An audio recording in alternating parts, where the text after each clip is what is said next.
If I were the president, I'll fire Sammy Gyamfi right away, not even a second. Today we are talking about dollar. I hear in the news all over.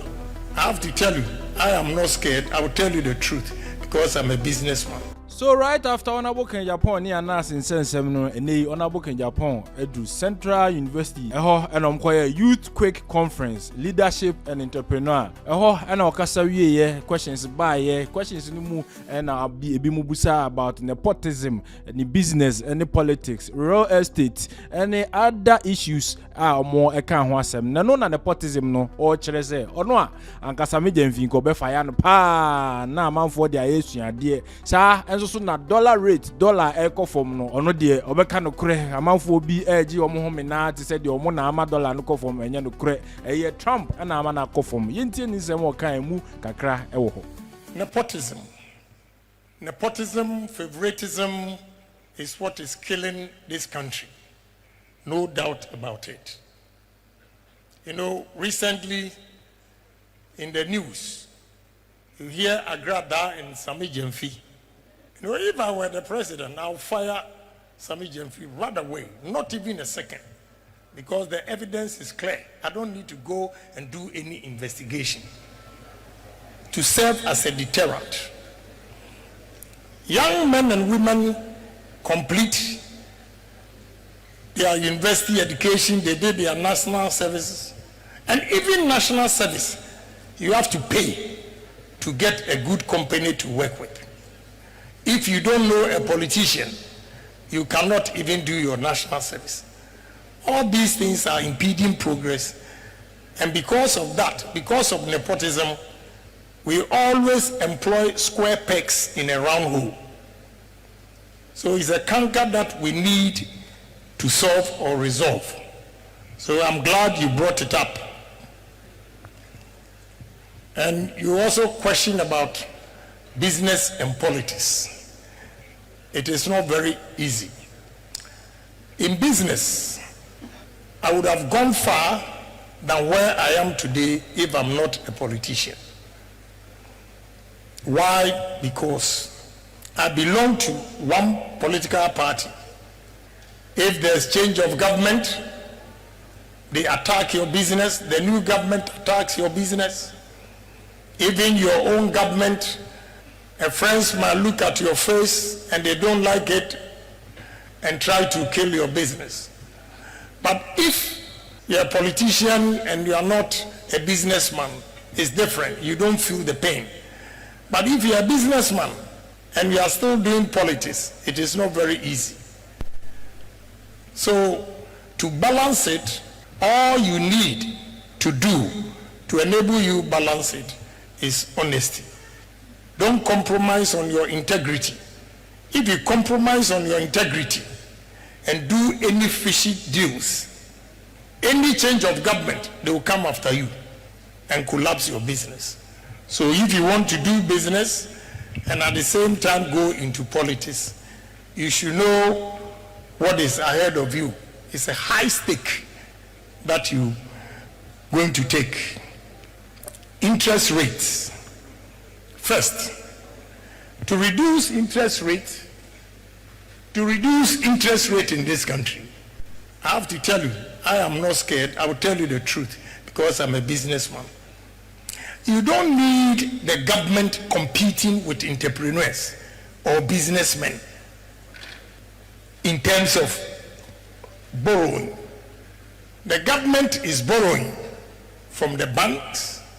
When we create businesses, the government will get taxes from workers, the businesses, they will pay their annual taxes and everything, the corporate taxes.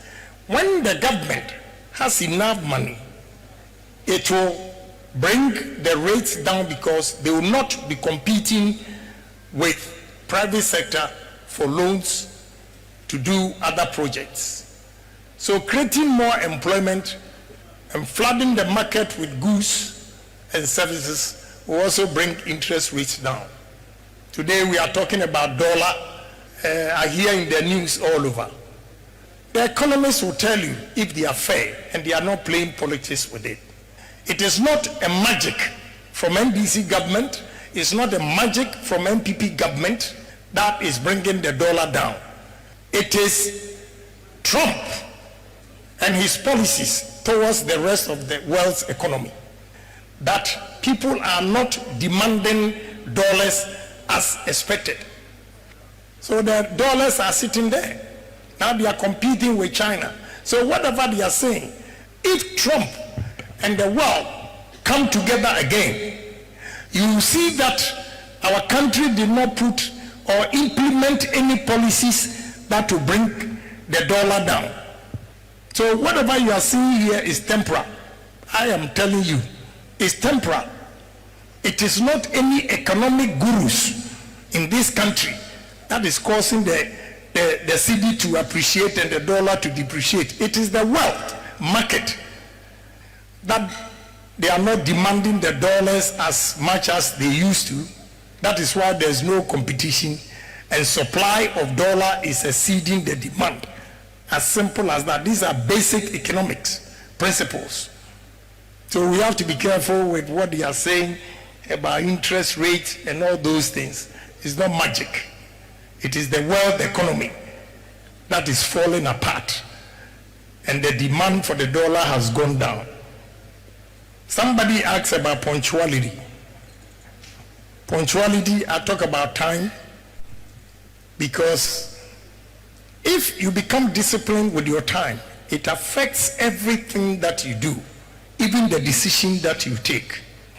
So if they ask you to come at 7, somebody will tell you, I leave at Okanshi and I'm working at, I have a company called Platinum. We do the plastics. I always take buses to Kaneshi, Ashama, Tema Centra to pick the workers. With all this, some come and they are late, because coming to join the bus is not waiting for one person. So when you are late, it leaves you, and they come back giving excuses that I live at Kaneshi. When you were looking for a job, did you tell your boss that you live at Kaneshi and therefore you be coming to work very late? If you had told your boss that you be coming to work very late, would he have employed you? So that is no excuse. You knew you were staying at Kaneshi and coming to work at free zones. So if you start work at 5, you have to wake up at 3 to get there. No excuse. Because you know, if you wake up at 4, you cannot use 1 hour to get to free zones. So punctuality is very, very important, and it helps in our daily activities. It increases production, and delays will also reduce production. So punctuality, punctuality, punctuality. That's the only way we can grow the economy.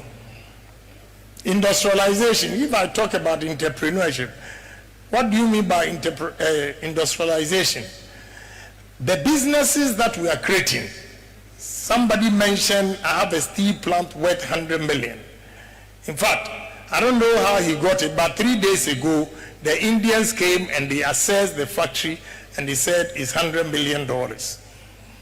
And I need $35 million working capital. Now, do you call Agyapong an industrialist or what?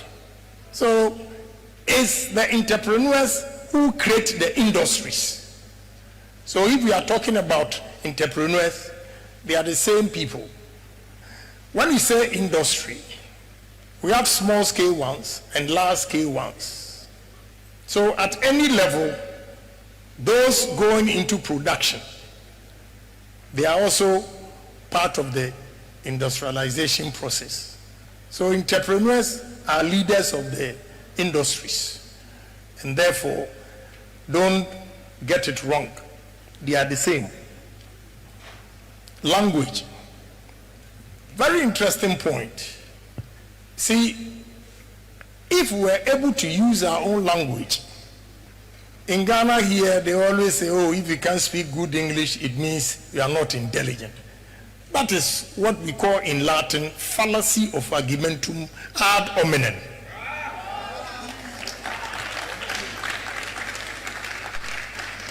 Okay? because I have about 27 Indians at site now. You know, I had always had the impression that India is an English-speaking country and therefore they all speak English. It's not true. I took them to Noble restaurant one day, having lunch with the workers, the Indians. And all of them here are engineers, but they can't speak English. Only few. They use their language. And they are fixing all these machines. Those of us going to Accra will pass by the factory for you to see. So, look, I would have been one of the brilliant students if I had used my own language. Because born at Asidompim, not Brofunu Papa. You know, at the Saudi College, when we speak, they will call me, and the young ones from Radiant Way, Morning Star Association, they all turn their back. The teacher, the master was, yes, the gentleman back there. And they will turn and look at Kwame Agyapong, Anu Blofu Cheme. You know, we struggle to use the white man's language. So I think it's a very interesting point that you've raised, and we need to discuss further. Maybe we've gone too far so many years, but it's still worth trying. In our own language, you see many people coming out with flying colors. Real estate and stock exchange. My lady from Nigeria, this side of the world, there are two types of real estate. I have failed in real estate. Why? Because I build or buy and rent. Have so many houses empty, apartments in cantonments here and there, they are all empty. Those who benefit from real estate are the builders, those who build and sell. And you see, like that is not a lucrative business. I'll give you one example.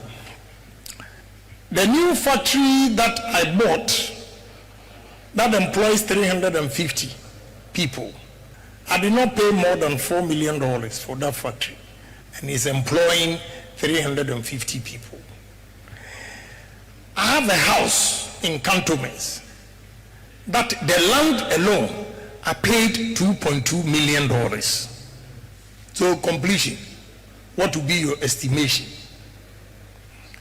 So instead of going into real estate, preferably you go into manufacturing, because what I'm earning from the $4 million company, in the next 2 years I'll get my money back. Whereas the properties that I have are sitting there idle, empty. Nobody is buying it. You see so many apartment buildings going for sale, for sale. They are there for sale.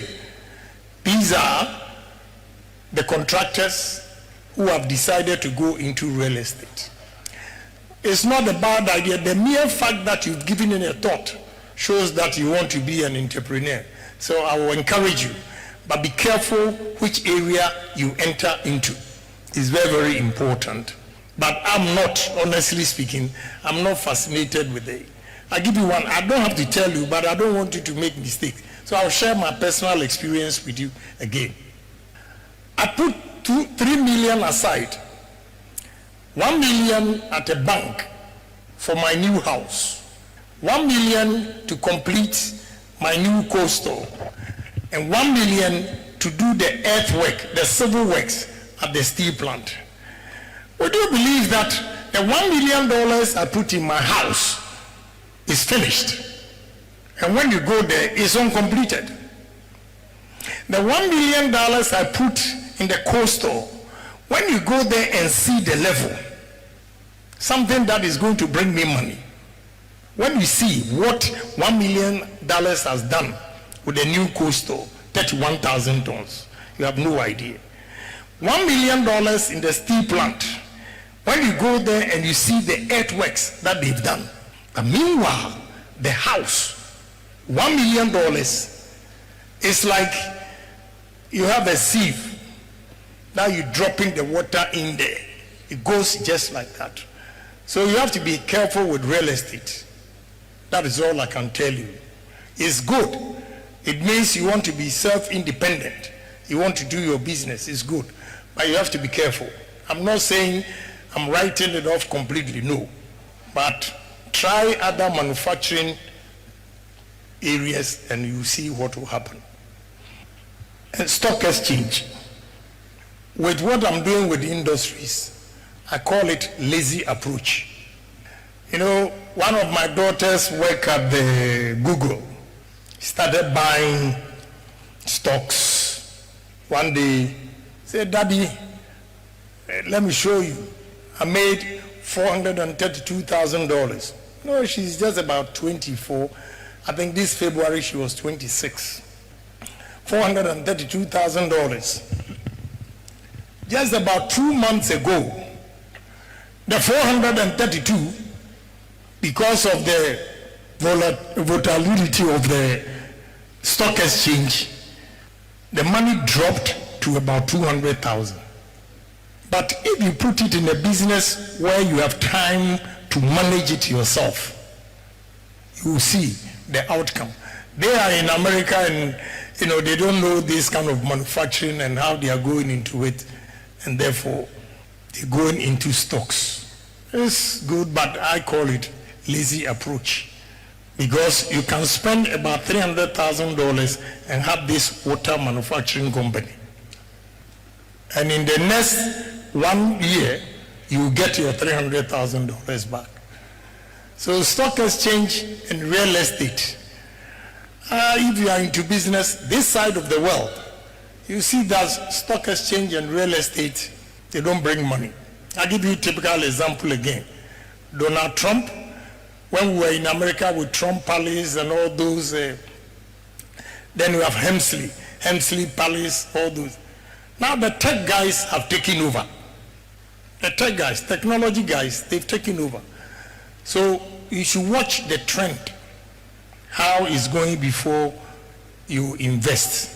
Abusia adwumapa on demand service for na ekase adwumapa on demand for say o pese wodi dwuma bia nkankangana for am obrochire a obehia nipa didi so ya tilers anasa building constructors, fashion designers, chese auto mechanic bia o pese wodi say dwuma bia ma no obekọ ye app no so na wa download adwumapa on demand service ayesa so obekọ www.adwumapa-on-demand-service eno so bekọ ko hu adwumadi edi nyina ni trimopo nyina no se ye boawo ema okokofo obi ana wodi dwuma bi a nipa a okokofa no esansa wonnim na kira kwan bia nti no to bi kura nipa na gisika wie open here na hu no adwumapa-on-demand fo aba ama sa ha nyina afiri ho esansa obi bia ya de be ma so woni dwuma bia ma no ya ye background checks ehu se sa nipa yi onim ne wo ye enye kwanche trefa ni bia wonim de wo ye ene ye fa no edna ma wo na nigisamba ko omu ne se onipa bia de be ma wo a odi be di dwuma bia no sabe background no sem anase si ebu afaso pade a enya de besi na wanso sanim se sabe ko soja mumpo a ye wo military police ono so soja ni ochi soja ni eno me kiremu se eye adwumapa on demand for no ye sanso supervisors a abre nyina no omko rounds check se adwuma na nipa no de beda ye no sa pepepe ene ye no na se adwumapa on demand de omama adwuma no aye simple se bibini ena onte ase ampacho no wafa numbers no aye gusuo no no wafre